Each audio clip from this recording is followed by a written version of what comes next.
Hi, everyone. So we'll be starting the webinar in just a few minutes. So I see folks are logging on. So just for fun, you can answer a quick polling question just to see who's in the audience today and organization type that you're representing. So feel free to answer this for the next minute. Okay.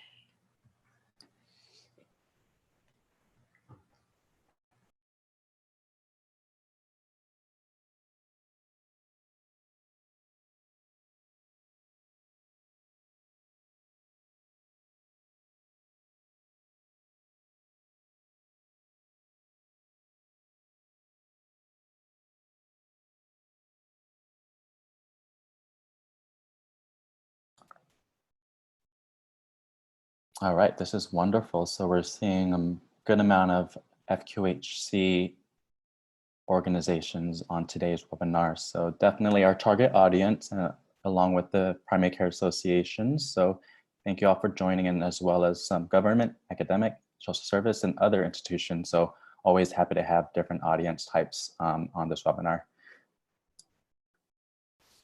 So I'm just going to give it another few seconds.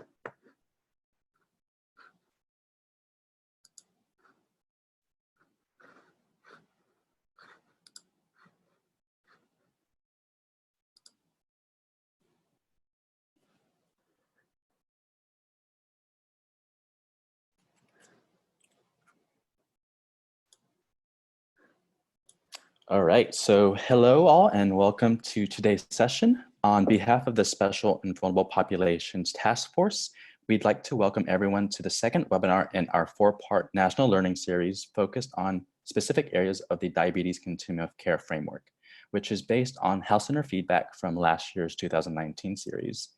As our title suggests, our second webinar today will discuss health literacy as one main strategy to improve prevention, management, and outcomes around diabetes. My name is Albert Eisen Jr., and I am the Senior Manager of Training and Technical Assistance at the Association of Asian Pacific Community Health Organizations, or APSHO for short, and I'll be serving as your moderator today. I'm also joined by my APSHO colleagues, Joe Lee and Christine Alarcon, as well as Jillian Hopewell from the Migrant Clinicians Network. The four of us combined serve as your front stage moderators and or backstage organizers for this entire learning series. So I welcome them today. Before we dive into our exciting content for the session, I'd like to go over our usual housekeeping reminders for Zoom. As an attendee on today's webinar, you'll be able to use certain features. First is audio. If you click the mute and unmute button, that will allow you to use your microphone. However, to minimize background noise during the presentation, all the attendees are muted upon entry. If you click the up arrow button on the right-hand side next to the mute unmute, that allows you to also choose your specific audio settings for your microphone and speaker system, whether that's from your computer or from your phone. So feel free to explore that. The next feature I want to highlight is the Q&A feature. During the presentation, you may ask questions. Just simply click Q&A and type your questions into the free text field. And the moderators, organizers, and guest speakers will either send a typed response or will answer them during the live portion at the latter half of the session. You all as attendees can also upvote and comment on open questions if you wish. We do have an hour and a half together today, so I highly encourage you all to monitor the Q&A pod and virtually engage with each other this way. The next feature is chat. So by clicking chat, you can communicate with all the panelists and our attendees at any time during the session. So do chat us for your open-ended polling responses or for any of the technical troubleshooting issues with Zoom. Again, for the questions, we encourage you to use the Q&A feature and not the chat box. Next is the raised hand and lower hand button feature. If you do have a question during the live Q&A portion towards the end, you can click the raise hand and the moderator, myself, will be able to open your audio for you to ask the question live. Afterwards, you can click the lower hand and that'll help dismiss your icon. If all else fails, just simply type your question in the Q&A pod and we'll go from there. Lastly, to leave the webinar, you just click the Leave Meeting button and you will be prompted to complete this post-webinar survey. And your feedback is a huge important and will make a difference for us to provide higher quality training and technical assistance for future learning series and events. So encourage you all to take a minute or two to complete that once you leave. And if you have to hop off early, that's a-okay. Today's webinar will be recorded and made available in our follow-up email to you all. Or on diabetes.apsha.org. And for those of you who want to review the slides, my colleague Christine has made the slide handout available on our website, which you'll find in the chat box. So you can click there if you want to go ahead and download that on your end. All right, so just a brief note about this series. If you were able to join us last week, I'm sorry for the redundancy. And for those of you who are new, this national learning series was created to address our nation's diabetes epidemic, which is affecting more than 30 million people across the US today. According to the 2018 UDS, or Uniform Data System, diabetes poses a unique challenge for the HRSA Health Center program because 1 in 7 health center patients has diabetes, and nearly 1 in 3 of those patients have uncontrolled diabetes. So to combat and continue the national conversation around diabetes, the Special and Vulnerable Populations Task Force has collaborated on this learning series to increase your knowledge of effective strategies that prevent, treat, and manage diabetes among health center patients. We'd also like to take this moment to acknowledge HRSA in their support of this task force and its efforts to decrease the percentage of health center program patients with hemoglobin A1Cs greater than 9. And just a quick overview of the Special and Vulnerable Populations Diabetes Task Force. It's represented by 14 National Cooperative Agreement, or NCA organizations that are all funded by HRSA, and we're all dedicated to improving the health of special and vulnerable populations served at health centers. These 14 NCA organizations have partnered for the past 3 years to create meaningful content and provide access to expert guest speakers for you today, our audience. So for more information about all the NCA partners, you can again visit diabetes.apsha.org and you'll find hyperlinks to all 14 organizations. All right, so just to acknowledge the environment we're in, the task force has been very adamant about integrating content around COVID-19 or coronavirus, especially since health centers are impacted heavily on a day-to-day with their operations and workflows. So the task force wants to acknowledge, again, COVID-19 and its pandemic and the healthcare environment that's constantly changing. And we want to thank all of the frontline staff and healthcare providers during this time. As you know, health centers and the workforce play a vital role in the national response to COVID-19, in part by making patients aware of the virus and communicating preventative measures to determine if patients need COVID-19 screening and testing. Health centers are also coordinating with their state and local health agencies as part of the emergency management and response plans. So by continuing to provide primary care and telehealth to your patients, health centers can relieve the congestion in the hospital ICU and emergency department rooms that are becoming crowded with patients seeking care for severe and critical COVID-19 infections. We want to let all health centers know that our 20 NCA organizations are currently and continuously compiling COVID-19 resources through our Health Center Resource Clearinghouse, which is available at healthcenterinfo.org. And that's, again, healthcenter.info.org. I can have my colleague Christine again type in that link if you all want to bookmark that on your end. In relation to this webinar, there is a clear connection between COVID-19 and diabetes. People with diabetes, again, according to the ADA, are not more likely to get COVID-19 than the general population. However, people with underlying chronic medical conditions like heart, lung disease, or diabetes seem to be at higher risk for developing more serious symptoms and complications when infected with the coronavirus. If one's diabetes is well managed, the risk of getting severely sick from COVID-19 is about the same as the general population. So again, encourage you all to check out some of the resources available from the ADA, or American Diabetes Association, the Association of Diabetes Care and Education Specialists, the CDC, and Jocelyn Diabetes.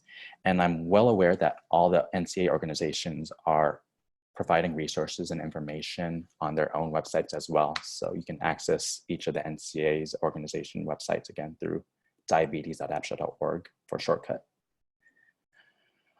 All right, so now it's my pleasure to introduce and pass the mic on over to today's speakers who represent 3 different NCA organizations. And I'm going to start from left to right here. First, we have Ariel Mather.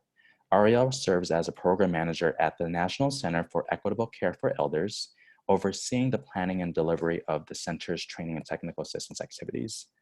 She has spent many years in the Boston nonprofit sector addressing the needs of older and vulnerable populations, as well as the providers who care for them. Ariel received her MPH, or Master's in Public Health, from Tufts University School of Medicine, where she concentrated in health communication. So we look forward to her expertise on health literacy today. Next, we have Rebecca Young, or Becca. She is the Senior Project Manager at Farmworker Justice in Washington, D.C. Becca has been at Farmworker Justice for 9 years and currently helps with their health promotion team. Rebecca has had the opportunity to engage with farm worker communities across the US and finds continued inspiration from her work through the stories of farm workers and their families who are willingly able to share. Becca holds an MA in Sustainable Development and Social Justice from the School of International Training, as well as a BA in Anthropology and English from Bowdoin College. Lastly, we have Cindy Selmy. Cindy joined Health Outreach Partners as Executive Director in November of 2019, bringing over 30 years of health center and nonprofit leadership experience. Prior to HOP, Cindy worked for Planned Parenthood Northern California, and most recently as Senior Regional Director for Contra Costa and San Francisco Health Centers.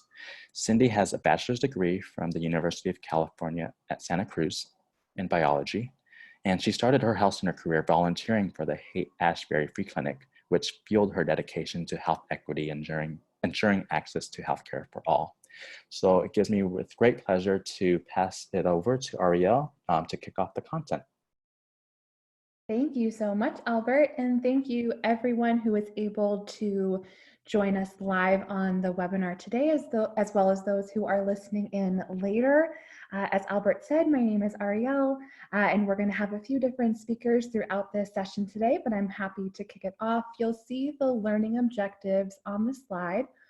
We're hoping that you'll be able to walk away from this session being able to explain the importance of health literacy for successful self-management of chronic conditions. We also hope you'll be able to describe the impact that low health literacy has on diabetes prevention and outcomes among patients from special and vulnerable populations.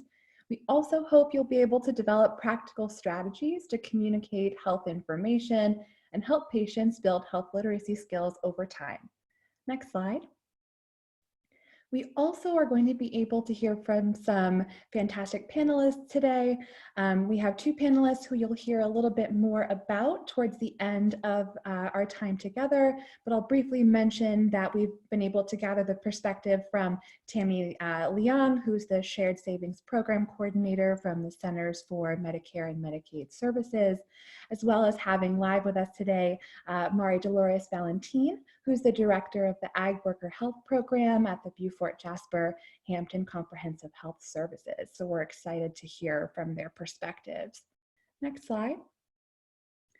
And you heard a little bit about a few of us and seen our pictures who are actually going to be speaking on the session today, but certainly this presentation was a group effort between these 3 NCAs that you see on the slide. Want to give an extra shout out to Alexis Guild and Bellany Reese, who were also fantastic team members as we put together this content for you today. Next slide.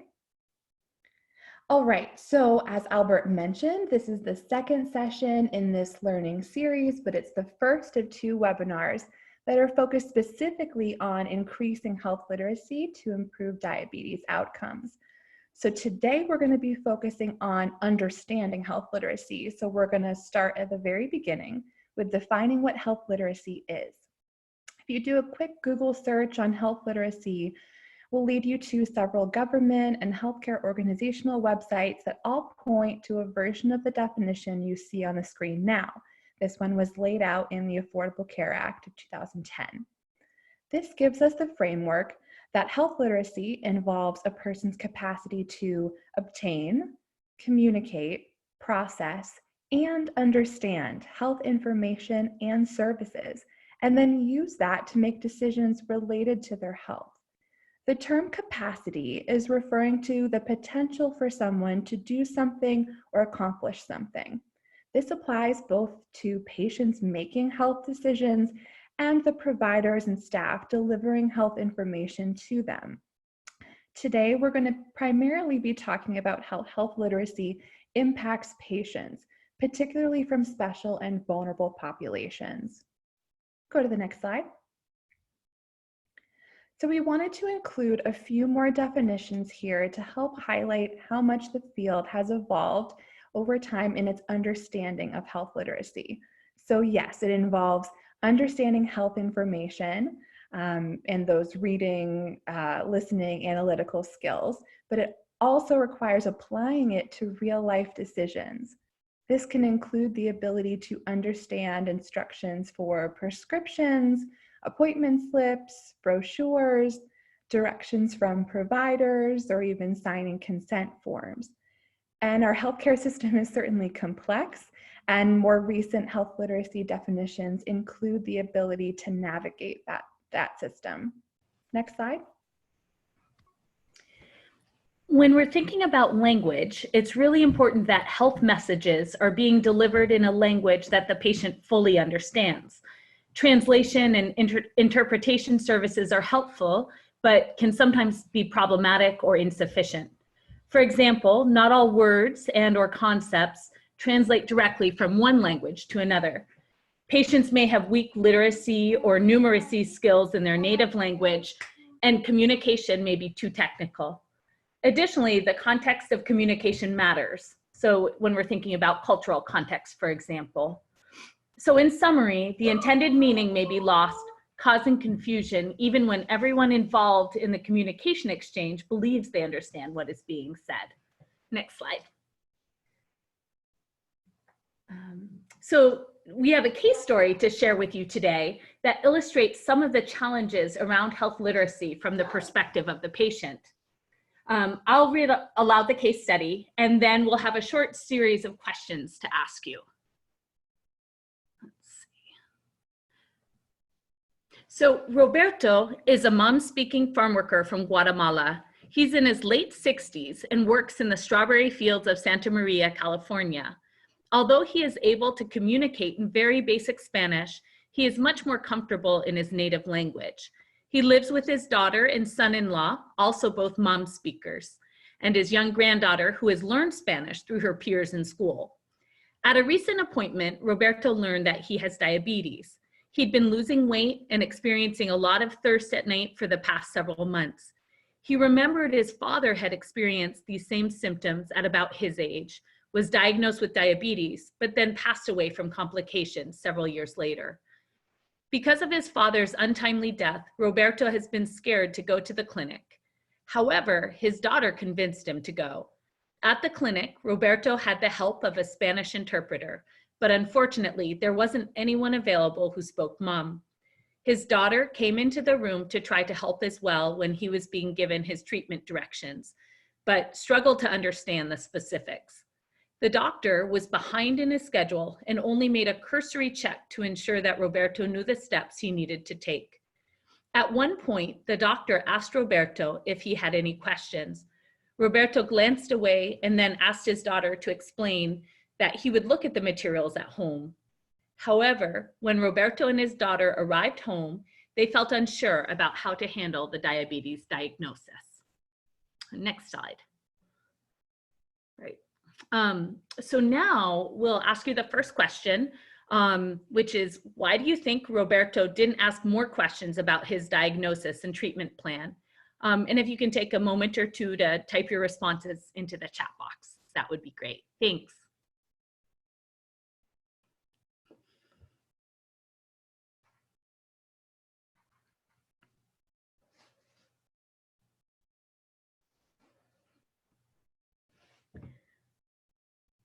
Okay, so this is great. We're getting lots of responses already. So some ideas out there from you guys are embarrassment, fear, language barriers. It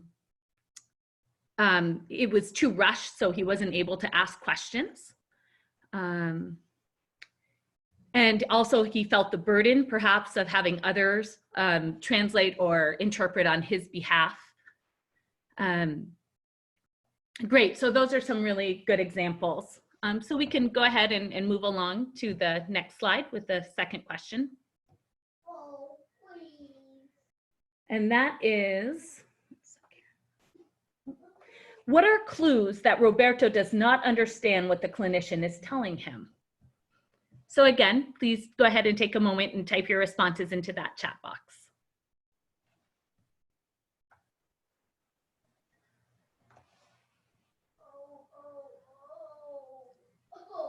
Yep, so some ideas are he looked away or he was looking at his daughter. Again, fear that he was experiencing. He wasn't able to ask for clarification. He glanced away from the doctor. He doesn't understand Spanish well.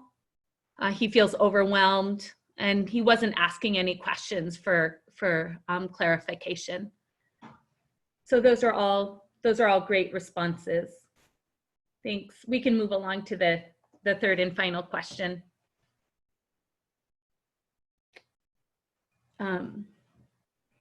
So what clinical support and community resources would be helpful for patients like Roberto? Again, you can go ahead and type your responses in.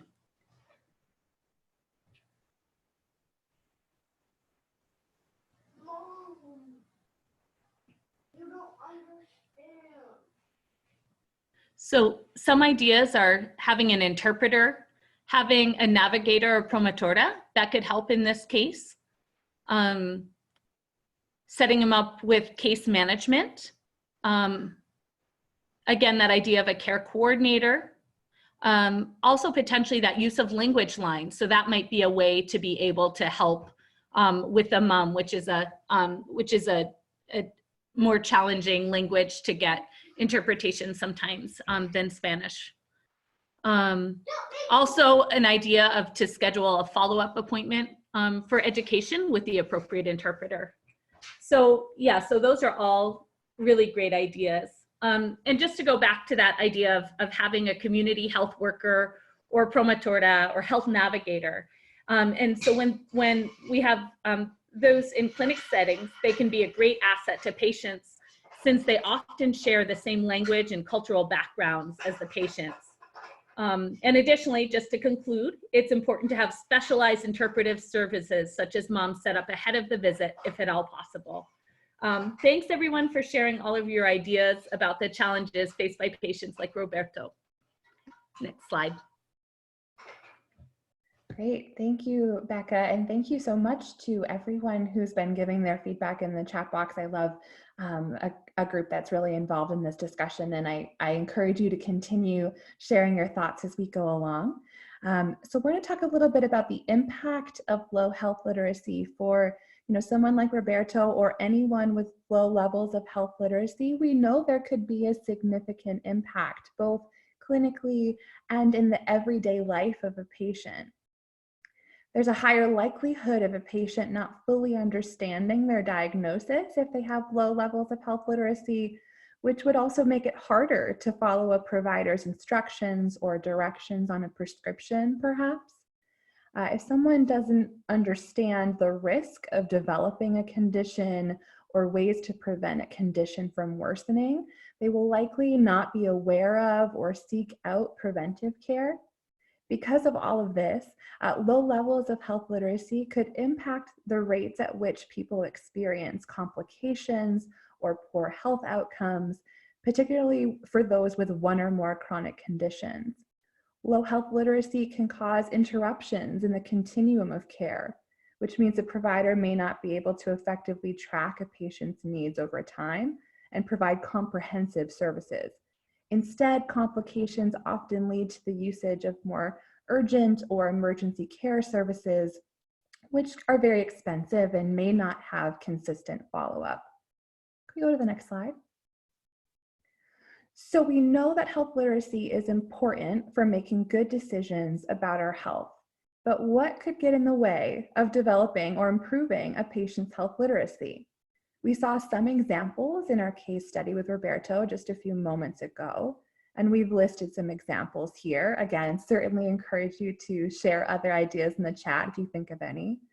I'll talk a little bit more later on about this idea of confidence or self-efficacy, the way someone feels about their own ability to make or sustain a change related to their health. If that confidence is low, probably not a whole lot is actually going to change. Some of you may be very familiar with different learning styles. If you take a second to reflect on the way you personally best understand presented information, maybe you like to read it, maybe you like to listen to someone else tell you the information. Perhaps you learn best in a group setting or using a combination of multiple learning styles. If health information is only presented in one way, particularly just in writing, it may limit someone's ability to really absorb and make decisions based on that limited delivery method. When it comes to cultural differences, Becca mentioned earlier that while translation or interpretation are certainly necessary, they're not always a complete solution to bridging differences.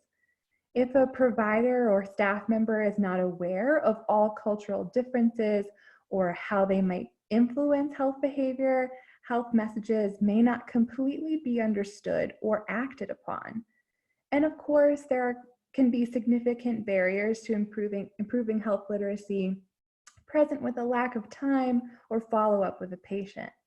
Without enough time for questions, especially if a patient is unsure of even how to ask a question, important details may be missed or not fully understood. And even in an ideal situation where a patient does understand instructions during a visit, a lack of follow-up may result in missed opportunities to address challenges in changing or sustaining a behavior, or provide needed motivation or support to continue with the behavior over time. Next slide. Now, while anyone could experience low levels of health literacy for a variety of reasons, there are specific population factors that indicate a higher likelihood of having lower health literacy rates, which we have listed on their slide. Age can be a factor regardless of any other cultural differences, particularly for those over the age of 65. And according to the US Department of Health and Human Services, 65% out of nearly the 77 million Americans who struggle with health-related reading tasks are from minority populations. For refugees or immigrants, there may be lower levels of health literacy around the healthcare system of their host country, or a variety of social or demographic factors, as they are not all the same. The level of education a person has completed can be a factor in developing adequate levels of health literacy, as well as their socioeconomic status. We're noting at the bottom of this slide that that members of the special and vulnerable populations that our larger task force focuses on as a group of national cooperative agreements are often part of one or perhaps more of these groups listed above. So we are particularly invested in better understanding their health literacy barriers and needs. Next slide. Now, while we've talked more generally about health literacy and its impact, we're now going to start shifting our focus more specifically to the role of health literacy in diabetes control and prevention for these special and vulnerable populations. As mentioned previously, lower levels of health literacy are going to impact a patient's understanding of their condition and treatment. So a patient may not fully understand the why behind the details of their diabetes treatment.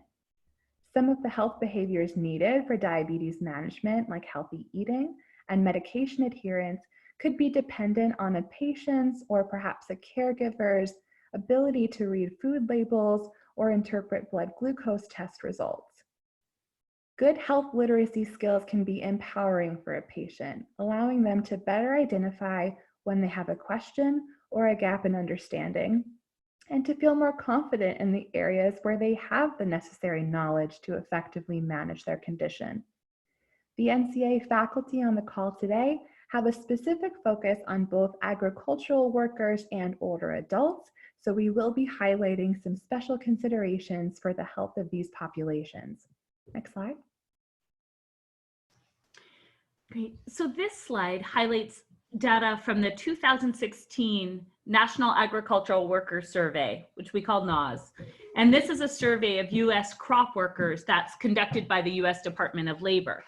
Collecting data on farm workers tends to be difficult, so we rely heavily on this NAWS data, but realize that it might not represent a complete picture. Here are some of the major factors that are important to bear in mind as we think about health literacy for farm workers. So about 76% are foreign-born, with Spanish being the dominant language. That being said, there's a growing population of indigenous farm workers as well. So we see the necessity of interpretive services, as we talked about earlier in the case study of Roberto, and the need for culturally and linguistically appropriate materials. Often, farm workers are traveling alone without a support network such as family and living in remote locations. When farm workers are able to visit a clinic, about 63% of migrant and seasonal agricultural workers report having no health insurance. And so while they can be seen in federally qualified health centers, they aren't always able to access more specialized or follow-up care. There's also a high burden of chronic illness, such as diabetes, hypertension, asthma, to name just a few. So these are some of the special considerations to think about when we are discussing health literacy and farm workers. Next slide, please. Great. So when we're talking about special considerations generally for older adults, again, when we talk about older adults, we're referring to individuals over the age of 65. While they might be close in age, this is a very diverse group and their health could be influenced by many different factors. We do know that older adults generally have high rates of chronic conditions, with a significant portion living with at least 2 or more. In spite of health challenges, this is a population that is living longer and is significantly growing over time. You may have seen census projections for the coming decades moving from a pyramid to a pillar, with US older adults projected to outnumber children for the first time by the year 2034. This really highlights the need for care that takes into consideration the unique needs of individuals as they age, which could include physical factors like impacted vision, hearing, or mobility. Additionally, cognitive factors such as short-term memory challenges or being easily distracted could also play a role in how health information needs to be relayed. While some older adults are certainly able to continue their medical appointments independently, others may need the support of a formal or informal caregiver, often a member of their family, to assist with their care plan, meaning there may be multiple people in the room to communicate health information to. Next slide.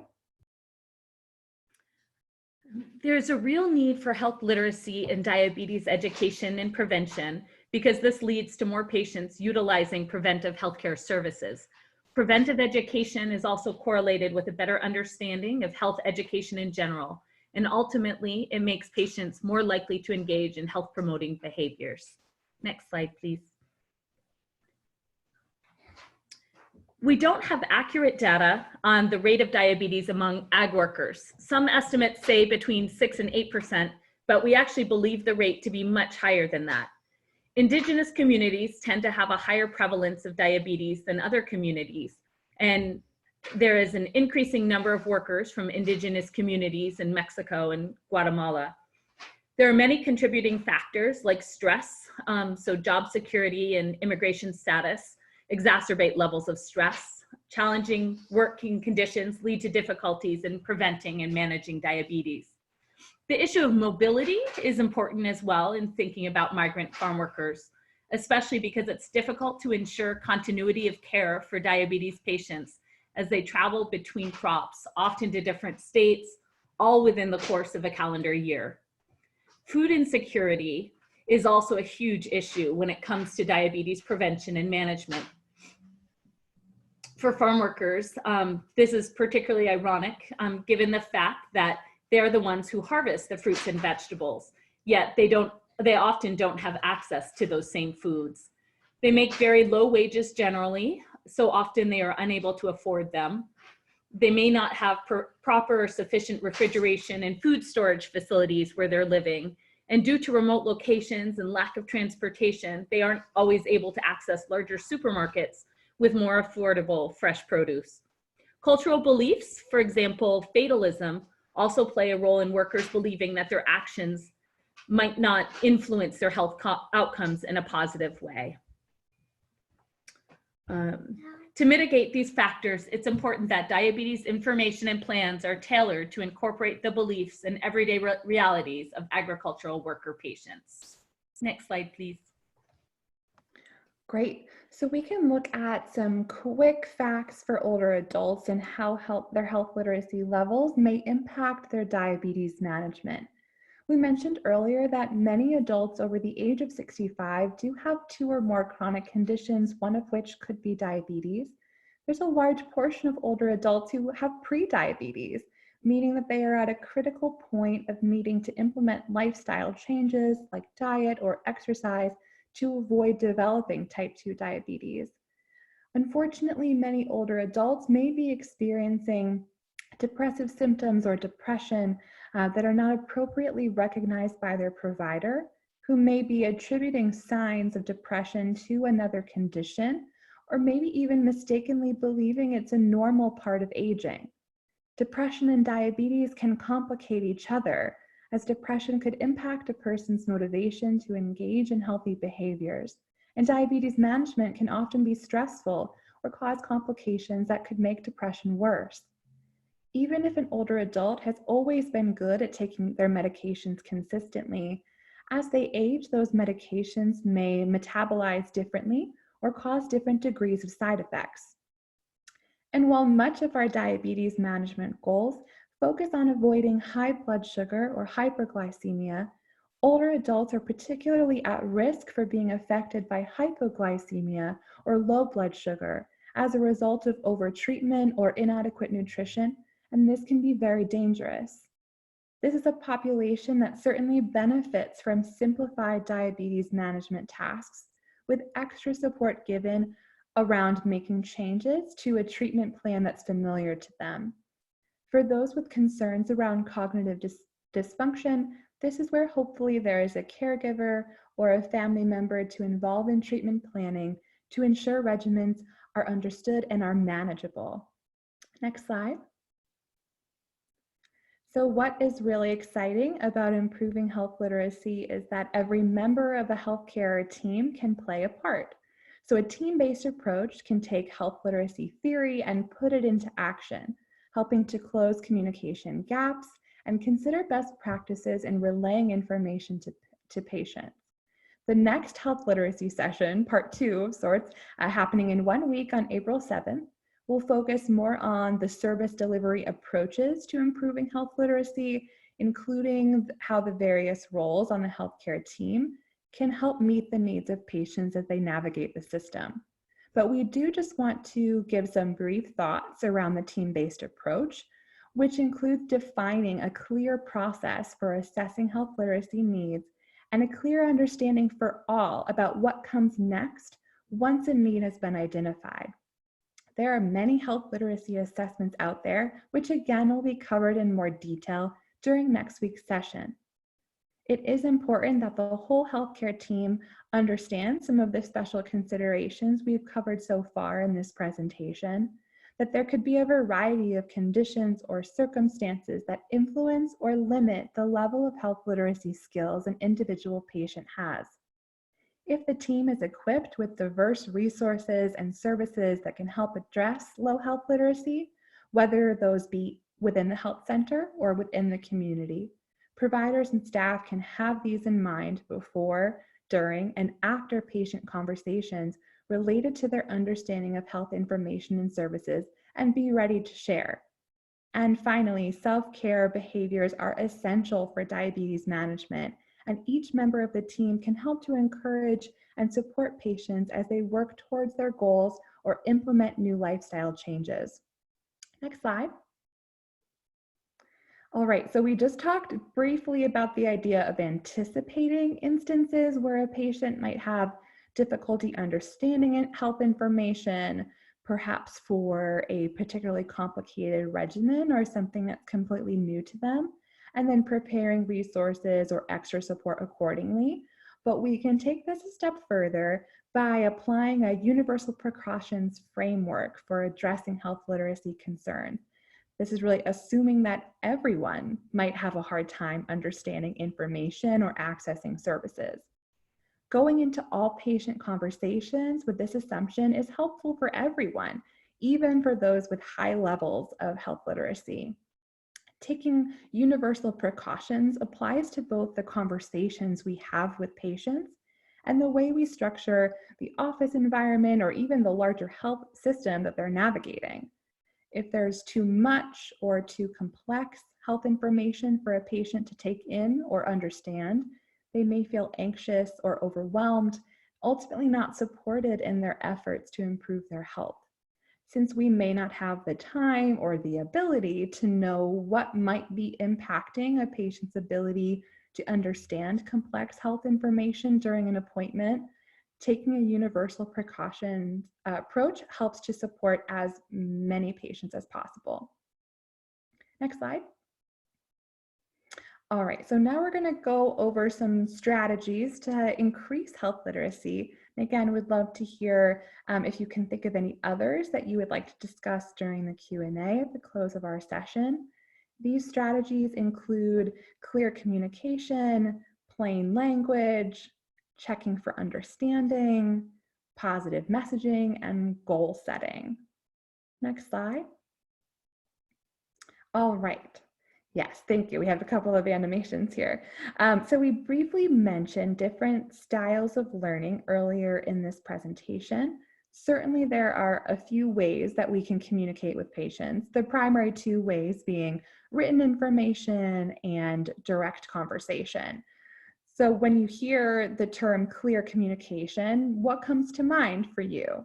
In writing, that could look like using short sentences that get straight to the point, putting thoughts in bullet form like we've done on this very simple slide can help to keep things organized, along with making sure there's enough room between ideas or instructions.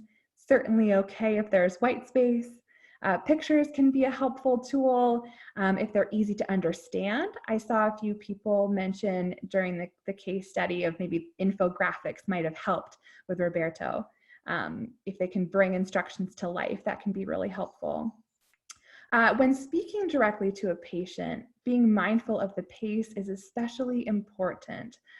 Many of us, including myself, have the tendency to speak more quickly when there's a lot to get through or there are other things on our minds.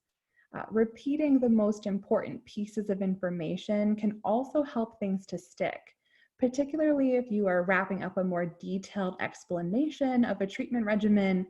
And while it's helpful to be responsive to questions when they come up, it can be even more effective to encourage questions directly. Letting patients know that it is normal to have questions and concerns can hopefully allow them to feel more comfortable letting you know when something doesn't make sense or if they're feeling unsure about their next steps. Next slide.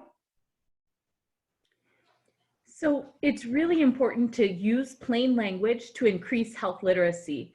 Plain language is writing designed to ensure the reader understands as quickly, easily, and completely as possible. It strives to be easy to read, understand, and use. Written material is in plain language if your audience can find what they need, use what they find, and use what they find to meet their needs. Next slide, please. So these are two examples that illustrate the concept of plain language. The first example on your left is part of a diabetes toolkit developed by Vanderbilt. It uses simple, clear instructions such as be active, take your diabetes medication every day, and clean and look at your feet every day. These clear and direct messages are accompanied by simple illustrations. The image on the right draws your eye in with the bright colors and easy to follow illustrations, such as the arrow leading to a food label and a dialogue presented about eating chips. At Farmworker Justice, we received positive feedback from community health workers at clinics and farmworker-based organizations about the brochure. This was published as part of our HCCCN National Cooperative Agreement in May of 2019. These two materials demonstrate how written materials should be developed in plain language. Next slide. At Farmworker Justice, in our trainings with community health workers, we use the teach-back method to help with comprehension and retention of information. For example, in our Juntos project, which is focused on childhood obesity prevention, we first lead the community health workers, or promotoras, through a series of interactive activities as we build content. The last area of our training focuses on having the community health workers work in small groups to practice presenting the information back to their community members. Through this process, they are always asking questions of one another and the group, and this helps them to both process and retain the information. Next slide, please. Positive messaging. This is so important. Using positive messaging helps to dispel fear and increase potential for seeking testing or treatment. Positive messaging empowers patients to prevent and manage their diabetes. It encourages patients to learn about diabetes and talk about it with others and combat stigma around diabetes. Next slide, please. So this brochure, which is called Life of the Party, is a great example of positive messaging. Through conversations with farm workers and community health workers in clinics and farm worker-based organizations, we'd heard a lot about the fright that accompanies the diabetes diagnosis. Diabetes diagnosis was seen as a very negative diagnosis, which basically meant a death sentence. We wanted to create something that would help to empower workers with diabetes, demonstrate how diabetes does not mean you need to be ashamed, and give them some solid tools for helping to control their diabetes through healthy nutritional practices. Even the title itself sounds very positive and sounds much more welcoming. Next slide, please. All right, let's talk a little bit about encouraging patients to set self-management goals for their diabetes.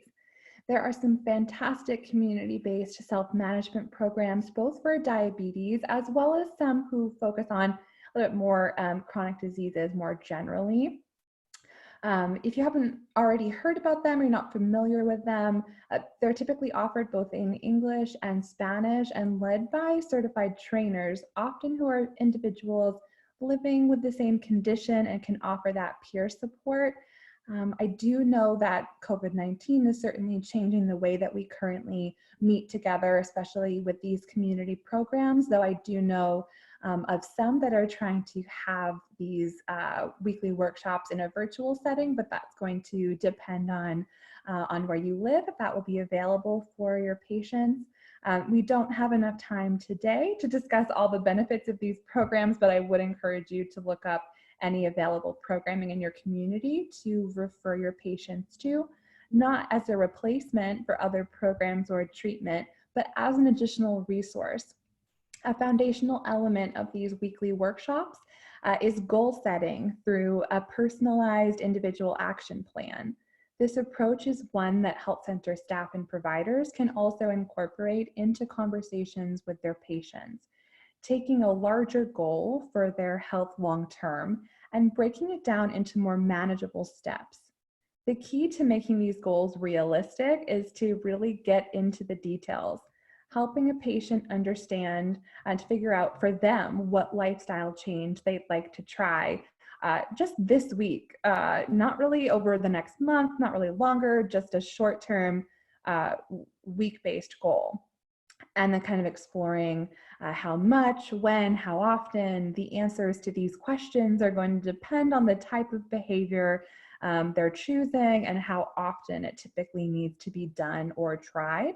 But after you've gone through these questions with the patient and they've laid out a weekly action plan for themselves, it can also be helpful to have them reflect on how confident they are that they can accomplish this in the next week.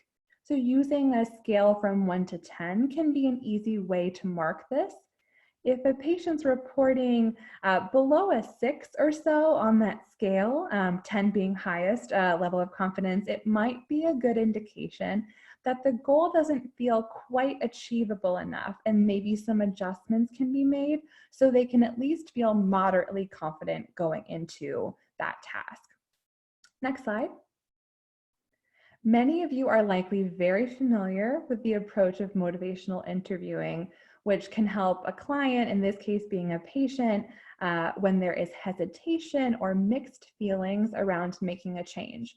There are some basic communication techniques from this framework that I think fit really nicely into this conversation about goal setting with the patient, particularly if they are not feeling very confident that they can make a lifestyle change. These techniques can be summarized with the acronym OARS, which I think gives a really nice visual, oars on a boat, helping it to move forward, moving from point A to point B. The first technique is using open-ended questions, which is of course a helpful approach when having conversations generally with patients, as it will help to provide more context about their concerns and not just give a straight answer in a yes or no format. Those questions would typically start with words like what, how, or even something like tell me about blank. Next, we focus on affirming language, which can be used to praise positive behaviors that you can already see the patient engaging in, or offering support to them as they explain the challenges they could be experiencing. That encouragement and empathy can go a long way in building a relationship and helping them to build confidence for making changes going forward. R in OARS stands for reflective listening, and this can be harder than it sounds, especially when we're thinking about what we need to say next to a patient. This is a process of checking in to see what was meant instead of assuming we know what was meant.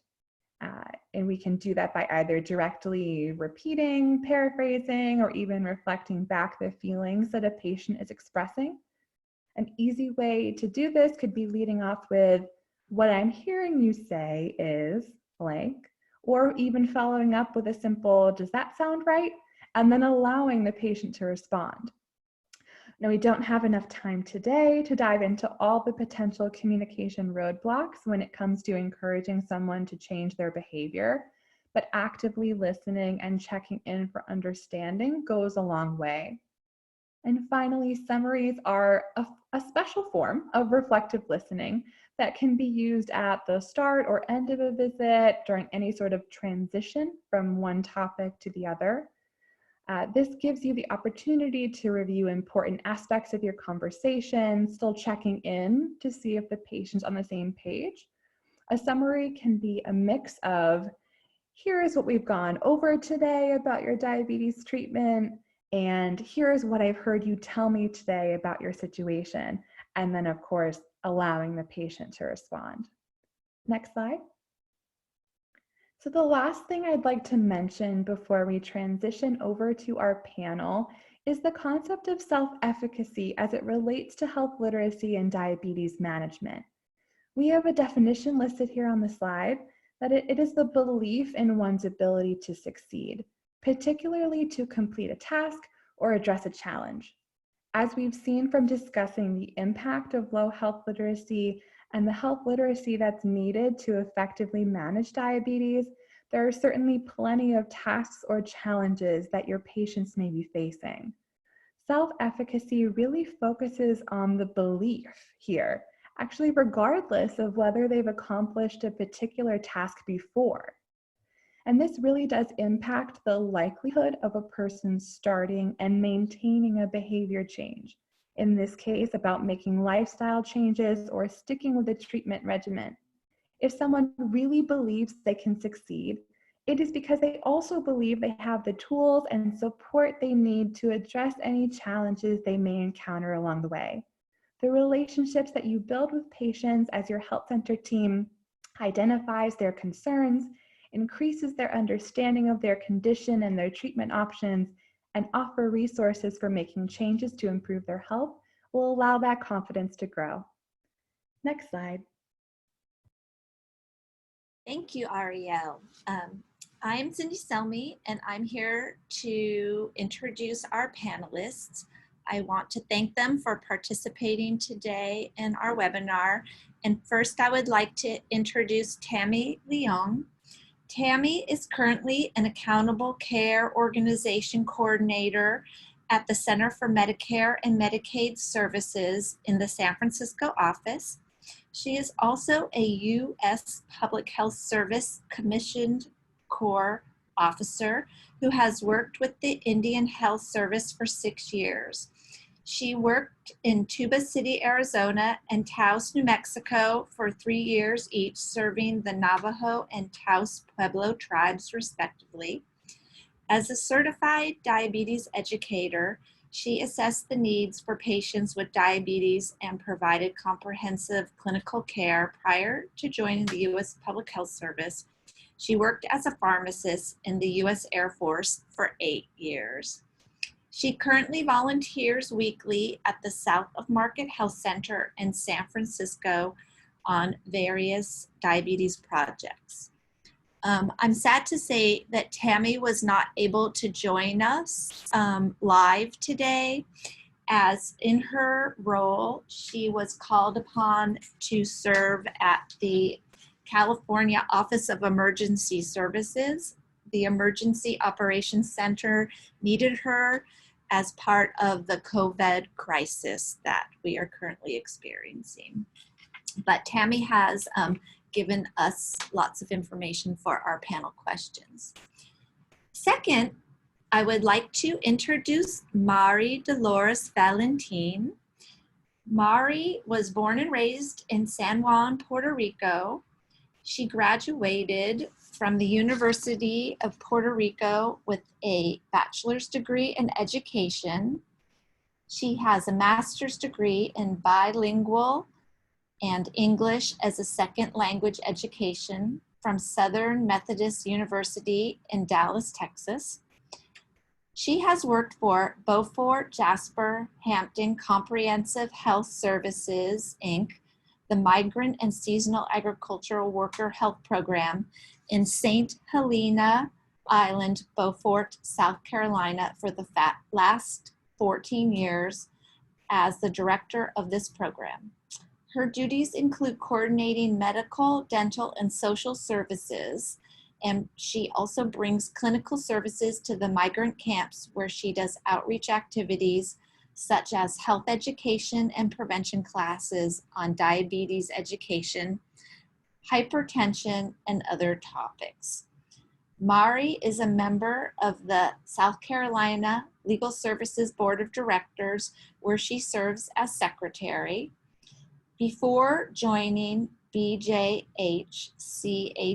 Inc., she served on the board as the secretary before leaving position as a Spanish teacher for Beaufort County School System that she held for 6 years. Mari is the site coordinator for the Leroy Brown Community Health Center in St. Helena. Her responsibilities include coordination and management of the clinic.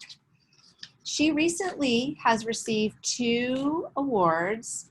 The first award was in 2017 was the Carolyn Davis Renaissance Award. This was given to her by her peers and the executive staff of her health center in recognition for her contributions to local and national agricultural worker health. Her second award she received was the NAC 2018 Outstanding Migrant Health Center Award, which recognizes Mari and her health center and their achievements and contributions to migrant and seasonal health center work. She recognizes that this great achievement was in part due to her team and the hard work of all her coworkers. Mari, welcome to our panel, and thank you for being here today. Thank you. Thank you. Thank you very much. You sound so beautiful when you read that biography. I am so honored and so excited to be part of this webinar as a panelist. And I say good afternoon from beautiful and sunny San Helena, in Beaufort, South Carolina. To give you an idea of where I am located at, I am north of Savannah, Georgia, about an hour from Beaufort. So we're right on the coast. And I thank you, every one of you, for attending this webinar. I thank you for all you do, for all the participants, all the members of this webinar, because you are the pillars and the foundation of the labor of love. Not every agricultural worker health program is alike, and I respect and value every program that works with special populations. I am not an expert. I use my heart, and the logistics flow from the love and the passion I feel. Thank you, Mari. So can we move to the next slide and have our first question? I'm going to pose this question to you, Mari, and then I will turn to Tammy's answers. What methods do you use to convey health information to your patients? The questions are great, and it was very difficult for me to kind of compile the information that I would like to give the participants of this webinar. First of all, I like to mention the fact that our community health center is celebrating our 50th anniversary, and the CEO, Mr. Ronald Garner, and the board of directors are always in the front lines looking for ways to improve our services in the community. Thank you to HRSA for granting the money for our program. And I say our program because it's not my program. It takes a village to take care of our patients, our children, young, and the elderly. And the staff and the team of Beaufort Jasper, it's unbelievable. My coworkers provide assistance with the programs like the nutrition program, women and infant children, Ryan White, the radiology, behavioral health. My duties as an outreach coordinator, the director title, is nothing compared to the passion I feel and the things I do for our seasonal and migrant workers. Among some of the activities I do, we offer, I coordinate the outreach activities, transportation, services and referrals to medical and dental, and social services. I would like to, most of all, and I'm on the groups that are supporting the webinar today, to thank you, Migrant Clinician Network, the National Center for Farmworker Health, and the Eastern Shore Health Rural System. It takes a village. It takes all the resources available to achieve my goals, our goals. The population I serve are migrant and seasonal patients. And some of the seasonal, meaning that they have established themselves and their families for more than a year. Some have been here for 15 to 20 years. Seasonal workers use our services, and some have become independent users, meaning that they have achieved a goal. They know the system and they can function on their own, but knowing that I'm right here, right? The methods I use with these workers are very, very simple. Logistics and assessment. As soon as I get the information that the crews have arrived, the transportation director, we do offer transportation, go for a visit with brochures, flyers with information about our services. Health literacy begins right then, right there. I get in touch with the contractors, the crew leaders, and schedule visits at nighttime to introduce my medical and dental team. In other words, we take the clinic to them. Llevamos la clínica a los campos. We take the clinic to the camps. We do an assessment, very basic. We do ask if they would like to. The first thing that indicates health literacy is if they want to complete their own registration. When they say, no, I would prefer for you to do that for me, that's the first indication. With a smile, with our complete dedication, we help them complete this registration. For privacy, we find an empty room. This is transformed into a mini clinic. The services are in place: dental hygienist, medical. And throughout these encounters, we teach them and we give them information of the services we're doing: blood pressure screenings and dental screenings. The flyers and the literature, some are designed by the outreach team. Some are downloaded from the CDC website, and the Farmworker Justice created some comic cartoon books that I have been using since last year because they're great. We try to give them small pieces of information. If a patient needs follow-up, he's asked to come to the clinic during the daytime.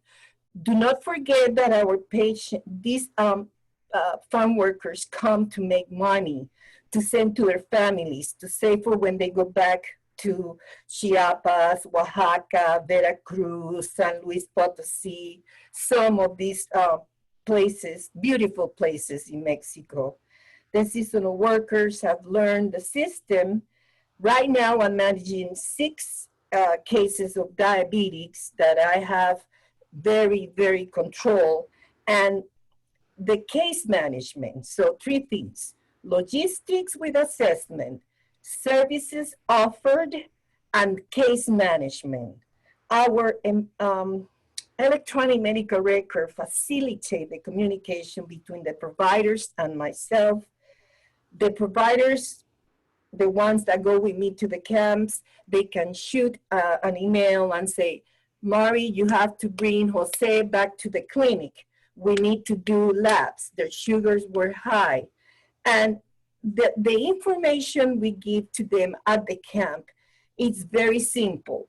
We do hands-on activities. The dental hygienist has a model of a denture with a big, large toothbrush, and we teach them how to brush their teeth, how to floss.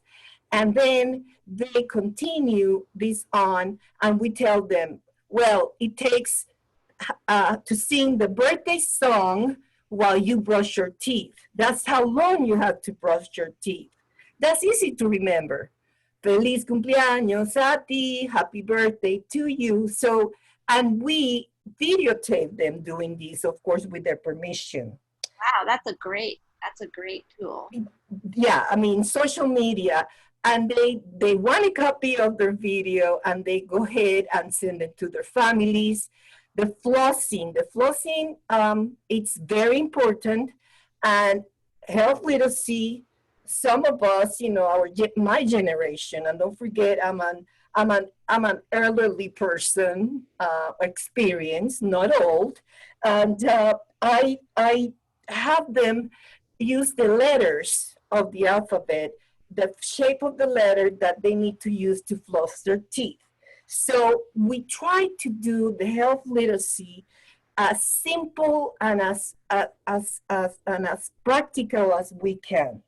So the providers send me a message in my medical record, and I follow through, and then I can respond back to my providers with this was done, such and such as an appointment to come back for labs, etc., etc.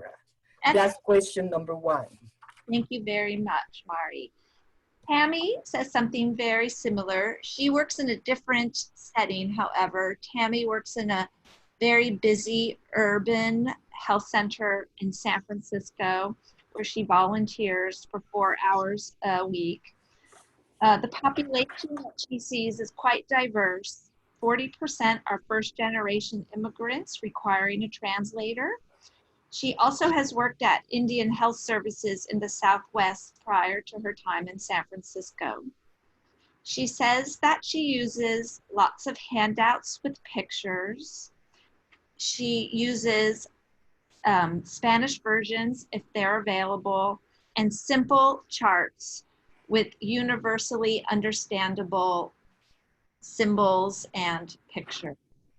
Before she provides information, she will ask open-ended questions, asking her patients to describe for her what they know about diabetes so she can gauge their understanding. She's able to then, fill in the gaps with their level of experience with diabetes and their knowledge. So next question, please, next slide. Are there red flags for low health literacy, and what do those red flags look like? Tammy says that she does not see her patients giving feedback, and if they tend to digress into other topics and don't show much interest, then she knows that there's something they don't quite understand, and she will take a deeper dive into those areas where they seem to be lost. Mari, how about you? What do you look for red flags for health? Well, let me tell you something. I was very careful trying to answer this question because, first of all, Maya Angelou wrote, people might not remember what you did for them, but they will remember how they were treated. And of course, let's not forget that we are not trained to judge anyone. We're here to better their lives and take care of their health problems. But I tell you something, there is a new trending in my area with my farm workers. I started in 2006 and now it's 2020, it's 14 years. Many changes have come about, and we have a new trend of farm workers coming to the area since the immigration reform. The implementation of this reform required the growers to hire workers with I-9 forms, meaning that they needed workers with a social security number. The workers are now basically, they fluctuate between the ages of 19 to 65 years of age, males only. One of the farms do bring families, but that's gonna be really little by little going away, unfortunately, because these families I have known for years. And when the farm workers come to Beaufort in June through July 4th, which is almost 5 to 6 weeks, it's like family coming home to see us, right? And they come with H-2A working visas, and they give them a quote unquote status of citizenship, okay? They're citizens, and they can even go and get a social security, which they don't because they're here from 4 to 6 to 16 months, right? So they can even get insurance through their employer. But believe it or not, they are asked to pay $50 to $60 for this health insurance a week. So they come, the alternative to them is to come to our centers. Yay, my center, right? So some of the signals are, and again, these changes taking places back when I started in 2006, there were no guidelines, and people, the workers were crossing the borders, will make it to Texas, then move to Florida, and register in Florida with documented with the farm that they work for with documentation that is not necessarily legal. But again, who knows and who are we to judge and ask about this? So I did notice during this level between 2006 and 2012, the level of poverty and education was very low. The behavior at the camps was out of control, drinking, the maintenance, the problems with the law.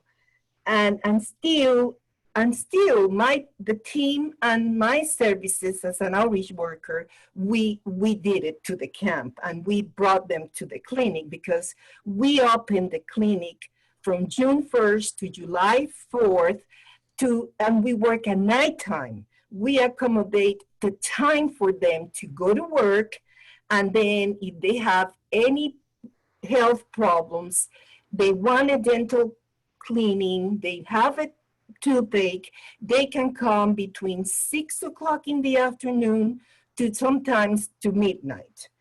Wow. Again, this is a work of love. We want them to better their lives, to be healthy. So now they come to the clinic and I don't even have to look for them. They come and they visit with us. And we have many organizations and groups that facilitate resources like food for them, perishables, bandanas, socks. I mean, they come to the clinic and they get all these services. They deserve it, don't they? I mean, they do a job that no one wants to do. So when the growers took care and control of these crews, and between 2015 to now, the families that are coming, they come from Texas, following the crops in Florida, and then they come to South Carolina, Beaufort. They go to Gaffney. Now I understand Gaffney is another peach capital. And they go on to Virginia for 4 months. The workers are hired after an interview and they have some sort of schooling, okay? Some of them are up to high school, some even have some college education. Mari, So, I ask you, how do you encourage these patients to ask questions about their diabetes, particularly if they, due to their limited education or not, have something they don't understand? right, so the strategy is very simple. I tried to the best of my abilities to earn their trust. And I relate to them my experience as a diabetic, believe it or not. I'm an open book. I developed gestational diabetes. So I myself was overwhelmed in 2018 when I almost had a renal failure and I had, to start using insulin. Believe it or not, I went home and with my education and all, my helper, my support, I was overwhelmed. So I thought about my farm workers and I tell them, this is what's going to happen. We have some models, we have some books, we have some pictures where I show them, we have a system to a team in which I tell them, listen, the organs are going to start turning off one by one, your eyesight. I mean, we have diabetic patients and farm workers, Hispanics and Haitians, because we do have a very big Haitian population now coming to South Carolina and going on to Virginia. Their hypertension is the problem. The Hispanics have their diabetes problem. It's hard to break lifestyles habits. You mentioned it in your presentation. So I basically tell them how their bodies, their organs will turn little by little. They are referred, then from there, the system begins. They refers to a nutritionist. This nutritionist is a dietitian and diabetes educator. We teach them about what they need to do and how are they going to do it. And what I have them, my interpreters do, or myself, if I'm the one doing the interview, I have them repeat to me what it was taught to them, okay? Okay, Jose, what did we say in that room tonight? And tell me 3 important things you have to do. We follow them to the lab work. We do lab work, and we do their blood work, and then we take them to the pharmacy to collect their medication. You know, in You years and past, Mary have the same system. You both repeat back and ask the clients to repeat back to you what you just taught them. correct. I think that's a really great method of using universal precautions. Let me ask you our last prepared question for today. And Tammy, also, our last question is, what can healthcare providers and staff do to promote clear communication with their patients? And Well, you already mentioned that Tammy also mentions is to build trust, to create a non-judgmental environment, and help the patients feel accepted and not singled out, to sit at the same level and to ask questions about them and encourage them to ask questions back. Tell us your method for creating this clear line of communication with your patients. yes, it's a great question. And again, thank you so much for allowing me to share my experiences with you. Our community health centers, providers, and staff are so willing and able to help out on every possible way. My providers, my nurses, they love to work the night clinic and to, help our farm workers. They ask questions about they come into the room, they make them feel comfortable. They go, hablo un poquito de español. I talk a little bit of Spanish. And you're going to see the smiles and how big their eyes open when the providers say that to them. Boom. Right there is a connection, right? So for me, what I like to do is to keep incorporating culturally sensitive practices. Interpretation services are in place at all times, face-to-face, with the Syra.com, CYRA.com is our online and telephone interpretation services. Now they have tablets. I call them R2Ditos because you roll them over on these cards and you can connect and you can see the interpreter right there in the room.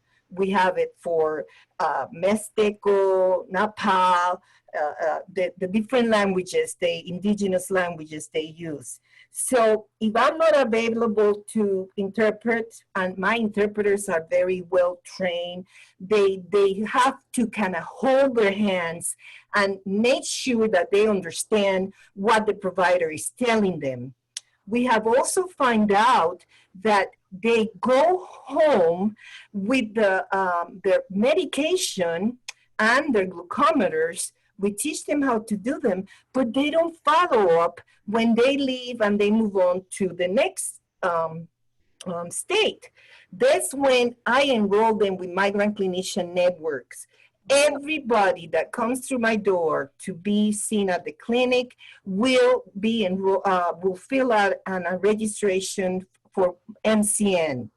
And if they leave, let's say the crew leader tells them, get ready, we have to go to Virginia tomorrow. I took blood work, their A1C is 15, say. I need to contact this patient right away. I connect with MCN, I have their permission to release his medical records, MCN, track them in Virginia. I have my connections in Virginia with Megan, and they go and look for the patient. So case management and follow-up is very important. Mari, So, thank you very much. You take such great care of the patients, and we are running close to the end, and we want to give our audience an opportunity to ask some questions. We only probably have time for one or two as we need to be wrapping up. Are there any questions from the participants?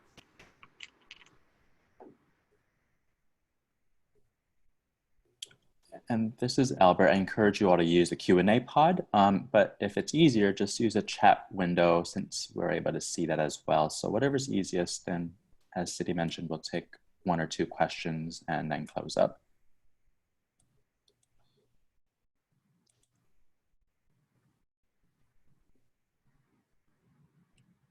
Well, looks like we're not getting any questions. If anybody wants to take a minute to please ask Mari.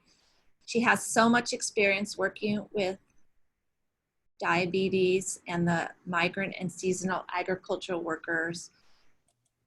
I myself learned so much today from you, Mari, and thank you. so impressed of such an amazing job you do taking care of your patients. It takes a system, it takes hard work, and it takes ganas y corazón, wanting it and heart. Alexis mentioned something about a success story. Very quickly, I want to mention my success story because Danielle is my star. Danny is a diabetic, and he was diagnosed with rectum cancer 2 years ago. And Danielle has taught me many lessons in life. He's 63 years old. He's from Veracruz. He has a family, sons and daughters. And his diabetes has been a problem because Daniel thinks that eating tortillas, 6-8 tortillas, is the way to go. That will give him the energy. So Daniel beat cancer and is beating his diabetes due to the fact that we intervene, we follow up, we do case management, and we care about his health. Thank you so much. Thank you, Mari. I just want to, one last thing, one of our participants thanks you for your cultural sensitivity and your compassion. So thank you very much. I'll turn it over to you now, Albert. Yeah, sure. Thank you so much, Cindy, Mari, Becca, Ariel, Alexis, and all the organizers for this webinar. It's been a pleasure compiling the content and the speakers for you all today. Just want to close out with some logistics for those of you who are participating in this series for CME and CNE accreditation. Please complete the post-webinar survey that will pop up once you leave the meeting session.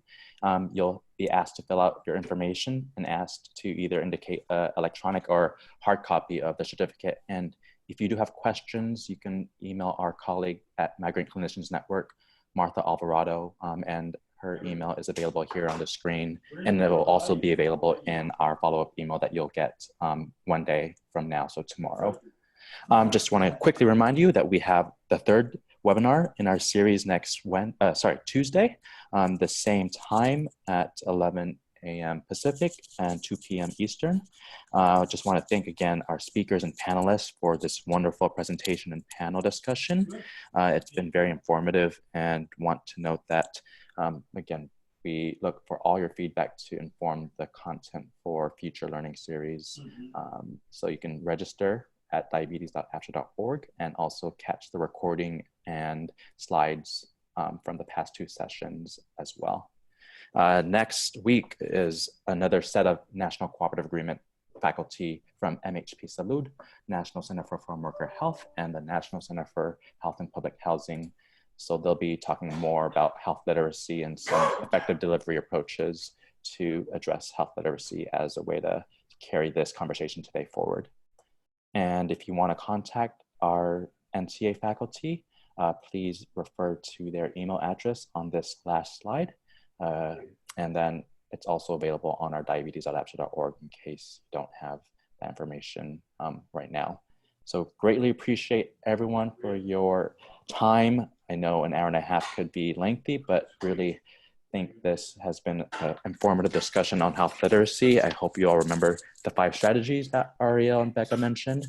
Communicate clearly, use plain language, check for understanding, use positive messaging, and lastly, set goals for self-management, which Mari so eloquently gave from her lived experience. So thank you all again, and please keep in touch. Thank you all. You guys are awesome. You too, Mari, and thank you all.